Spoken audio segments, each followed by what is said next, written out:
Assalamualaikum warahmatullahi wabarakatuh. Nama saya Aya Sofia. Saya akan mencoba mempresentasikan terkait kemiskinan dan pengangguran di era digital.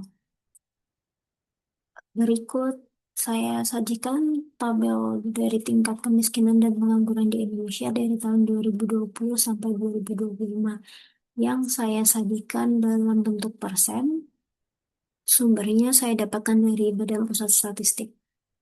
Dari tabel ini dapat diketahui bahwa dari tahun 2020 sampai 2025, tingkat kemiskinan dan tingkat pengangguran terbuka dalam persen itu terjadi penurunan. Hal ini menunjukkan perbaikan dibandingkan pada masa-masa sebelumnya. Akan tetapi, perbaikan pada angka masing-masing nilai tersebut masih jauh dari kenyataan realita yang sekarang telah terjadi. Masih banyak ketimpangan ekonomi khususnya daerah perkotaan dan pedesaan maupun daerah terluar dan pertumbuhan lapangan pekerjaan yang belum sebanding dengan angkatan kerja yang kompeten. Nah, faktor-faktor yang dapat mempengaruhi tingkat kemiskinan tersebut antara lain rendahnya tingkat pendidikan, kesempatan kerja yang terbatas, ketimpangan pendapatan, inflasi yang meningkatkan biaya hidup, produktivitas tenaga kerja yang belum merata, dan akses teknologi yang tidak sama antar wilayah. Sedangkan faktor-faktor yang mempengaruhi tingkat pengangguran yaitu pertumbuhan lapangan kerja yang belum sebanding dengan pertumbuhan angkatan kerja, kemudian ketidaksesuaian keterampilan dengan kebutuhan industri, rendahnya pengalaman kerja bagi lulusan baru, dan pergeseran struktur ekonomi akibat perkembangan teknologi. Kemudian terkait transformasi digital. Nah, transformasi digital sendiri adalah sebuah proses evolusi yang bertumpu pada kemampuan yang dimiliki dan teknologi digital untuk menciptakan atau mengubah proses bisnis, proses operasional, dan pengalaman pelanggan sehingga menimbulkan nilai yang baru. Nah, perkembangan teknologi ini telah mengubah hampir seluruh aspek kehidupan masyarakat, baik dari teknologi, dunia usaha, maupun tenaga kerja. Dari teknologi ini, sekarang ada e-commerce, fintech, dan platform online. Sedangkan di dunia usaha, sekarang ada startup dan digitalisasi UMKM. Kemudian di tenaga kerja saat ini ada AI dan otomatisasi serta skill digital.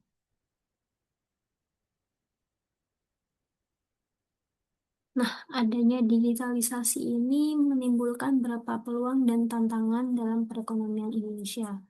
Peluangnya sendiri antara lain ada lapangan kerja digital, peningkatan produktivitas, dan akses pasar yang semakin luas. Nah, peluang yang pertama, lapangan kerja digital.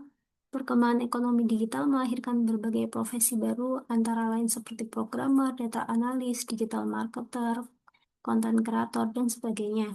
Nah, kehadiran pekerjaan-pekerjaan ini memberikan kesempatan bagi masyarakat untuk memperoleh penghasilan dengan cara yang sebelumnya itu tidak ada. Kemudian peluang yang kedua adalah peningkatan produktivitas. Teknologi membantu pelaku usaha untuk melakukan promosi, pencatatan keuangan, dan pengelolaan usaha secara lebih efisien. Yang ketiga adalah akses pasar semakin luas. E-commerce itu memberikan akses pasar yang lebih luas bagi pelaku UMKM untuk memasarkan produk mereka. Nah, hal ini dapat membantu meningkatkan daya saing UMKM dan membantu UMKM untuk bertahan di tengah persaingan yang semakin ketat. Kemudian, lanjut ke tantangannya. Tantangan yang terjadi adalah yang pertama pengangguran struktural. Pengangguran struktural ini terjadi karena pencari kerja tidak memenuhi persyaratan yang dibutuhkan untuk lawan pekerjaan yang ada. Kemudian yang kedua, kesenjangan digital. Tidak semua masyarakat memiliki akses internet, perangkat, dan kemampuan menggunakan teknologi. Nah, kondisi ini menyebabkan sebagian kelompok yang tidak dapat menggunakan teknologi tersebut akan tertinggal. Yang ketiga, kemiskinan pada kelompok rentan. Nah, transformasi digital ini tidak secara otomatis menyebabkan kemiskinan, tetapi dapat meningkatkan risiko tersebut apabila mereka tidak mampu beradaptasi dengan perubahan teknologi. Saat ini, beberapa kebijakan pemerintah yang sudah berjalan terkait hal tersebut. Yang pertama adalah program perlindungan sosial. program perlindungan sosial ini seperti program Keluarga Harapan, bantuan pangan non-tunai atau sembako, bantuan langsung, atau program yang program perlindungan sosial ini bertujuan untuk menjaga daya beli masyarakat miskin. Kemudian ada pengembangan SDM. Pemerintah ini menyediakan pelatihan dan peningkatan kompetensi melalui berbagai program pelatihan kerja, pendidikan vokasi, dan pengembangan keterampilan digital. Kemudian ada penguatan UMKM. Pemerintah memberikan dukungan melalui pembiayaan, pendampingan usaha, digitalisasi UMKM, dan perluasan akses pasar. Yang keempat adalah pembangunan infrastruktur digital. Pemerintah memperluas jaringan internet dan telekomunikasi supaya masyarakat di berbagai daerah dapat memperoleh akses yang lebih baik terhadap teknologi. Dan yang kelima, stabilitas sistem keuangan. Bank Indonesia dan OJK berperan menjaga stabilitas sektor keuangan dan mendorong inklusi keuangan sehingga masyarakat lebih mudah mengakses layanan keuangan formal. Nah, kemudian untuk menganalisis hal tersebut dengan teori ekonomi, ini saya menggunakan tiga teori ekonomi, ada human capital theory, teori pertumbuhan ekonomi, dan teori pengangguran struktural. Nah, di human capital theory atau teori modal manusia ini, teori ini menjelaskan bahwa pendidikan dan pelatihan merupakan investasi yang dapat meningkatkan produktivitas seseorang. Jadi semakin tinggi kualitas sumber daya manusia, maka semakin besar peluang memperoleh pekerjaan dan pendapatan yang lebih baik. Nah, dalam konteks Indonesia, peningkatan literasi digital, pelatihan vokasi, dan sertifikasi kompetensi ini nanti akan menjadi langkah penting untuk mengurangi pengangguran dan kemiskinan. Teori yang kedua yaitu teori pertumbuhan ekonomi. Pertumbuhan ekonomi yang ditopang oleh inovasi dan teknologi dapat meningkatkan produksi barang dan jasa. Apabila pertumbuhan ini bersifat inklusif, maka kesempatan kerja dan pendapatan masyarakat nantinya juga akan meningkat. Yang ketiga adalah teori pengangguran struktural. Nah, perubahan struktur ekonomi akibat digitalisasi menyebabkan sebagian pekerjaan lama berkurang, sedangkan pekerjaan baru membutuhkan kemampuan yang berbeda. Oleh karena itu, penyesuaian tenaga kerja ini akan menjadi sangat penting. Adanya program-program pemerintah dalam menghadapi tantangan-tantangan pengangguran dan kemiskinan, ini masih ada tantangan lain yang masih dihadapi oleh Indonesia sendiri.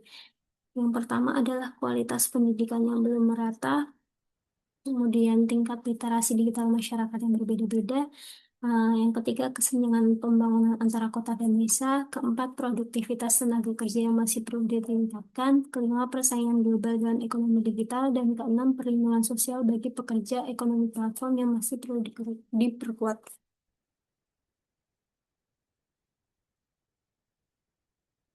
Solusi dan rekomendasi yang bisa saya beri, yang pertama adalah meningkatkan pendidikan dan pelatihan digital. Pemerintah itu perlu memperluas pelatihan teknologi informasi, coding, pemasaran digital, dan kewirausahaan bagi masyarakat. Kemudian yang kedua adalah memperkuat pendidikan vokasi.